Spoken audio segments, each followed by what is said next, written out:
You are here with By the Cover. Today we're going to be reviewing Mr. Mercedes by Stephen King.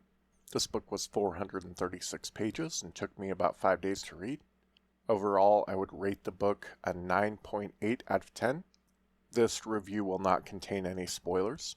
My likes on this book: this was kind of atypical as far as subject matter for Stephen King, this being primarily a detective crime story, whereas I don't think previously King had done anything like this. So it was interesting to see him kind of go for a different genre, and I thought he did great. At the cornerstone of really this trilogy, not just this book, are fantastic primary characters with Bill Hodges, Holly Gibney, and Jerome. I like all three of those characters, and I think they're really well defined. I also really like the antagonist in this book, who is Brady. I thought he was an excellent antagonist because he's smart, but he also has flaws. One of them being that he's arrogant. Not only was the main cast of characters great, but all of the supporting characters were also great. Pacing of this book was phenomenal. I wasn't bored at any point in the story.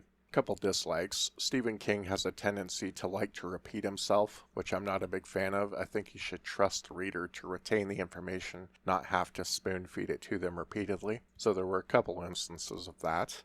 The only minor other thing that I didn't have a huge issue with, but I could see some people having a bigger issue with, and that was Stephen King gave Jerome an annoying trait in the way that he initially speaks and the way that he initially comes across. And it could be offensive to some people, and it can also be very annoying when that's how he starts out all of his conversations. And I'm not going to spoil what that is for you, but you'll understand once you read the book.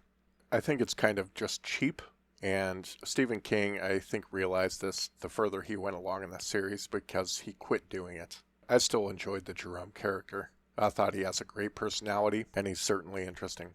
But really, that's about all I have to say on this one. I just really liked the book. I thought it was different. It had a great plot. I love the ending. So that's about it. Catch you later.